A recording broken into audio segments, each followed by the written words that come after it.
over to Robinson. Kansas now has gone cold at this end of the floor. They need to snap out of it. Rush with one basket and a half.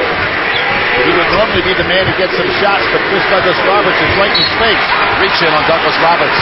That's his third. He is mad at himself, though. He was playing good defense and didn't need the reach. Kansas has gone scoreless here the last 3 minutes. And Willie Kemp is going to come in. Douglas-Roberts with the three. They'll sit him down. Jim, I think this is a minute and a half is all we're going to see him sitting on that bench. That puts Anderson now shifting over to Rush. Well, that's not much of a drop-off defensively because Anderson's got good size. And Kemp comes right in. Lob. Here it is. Those are too high. And last touch by Memphis. You know what was the problem with the lob there? He didn't have a good angle. This is a tough ball to catch when you don't have an angle of 45 degrees to come in on that from the wing. Tough one to catch and put away. 6 minutes to go. The Jayhawks must come back. They've had no answers at this end now for almost 4 minutes. For Chalmers, missing the short shot, tipped over to Memphis. He picked up his dribble. Nice smart play by Rose. You know what? There's nothing there. He's got a little bit of a working margin. Why make a bad play? There's a mismatch, Kemp and Arthur. And shift back into their matchups with Arthur on Dozier. A little sloppy here. Now Kemp took it away from Rose for a second. Now Rose with 5 on the shot clock. He's got Jackson on him. He'll step back, take the three. Chasing it down, it's Dozier. They get a new 35. Rose in the lane, and yes! How often do we see that young man use his upper body to shield the defender and then clear a space for his own shot? Not many guards can do that. Timeout, Kansas. Behind Derrick Rose. Memphis has rallied. He uses that body basically to take on the defensive push against him and then clears space for his own shot.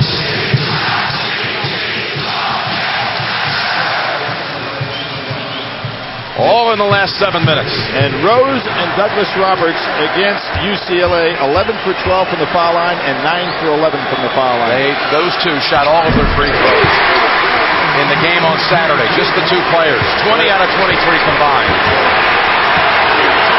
Collins now telling people to get away. Let's see if he puts the ball on the floor. Biggest lead of the game for either side. He wanted a foul, and he was able to squeeze the shot between two players. He's a tough man to guard with all his strength. Doesn't have the size of Rose, but has the power. Bangs his fist against his own chest and hollers at his teammates, let's go. He said Chris Douglas-Roberts would be out for 30 seconds. He was right back in here.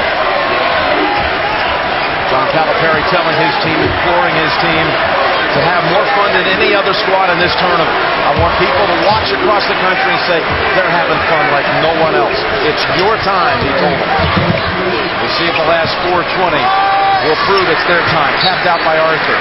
Well, you remember the last time they played in the championship game, somebody's time was called Bill Walton with a 21 out of 22 game. So that was 35 years ago, right. 1973. Memphis with Larry Finch going to the finals. We got 3 on the shot clock. Rose. Get the shot up quick. Over Jackson. Banks it home. There is the shot of the tournament. I don't know if he called bank on that one because Jackson's hand was right in his face. He had to alter the shot. Puts him up 8. That's a wrenching moment for Kansas. Kansas still trying to go inside. They got to be thinking about how to get some 3-point shots. On the baseline. First the foul outside. 13-2 stretch here for the Tigers.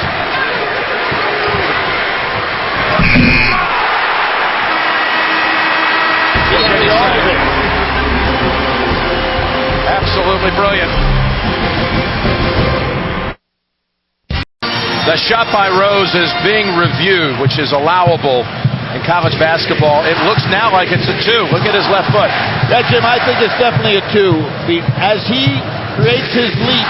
He is inside the three-point line. I realize as he ends up on the other side, it's got to be a two-point shot, not a three.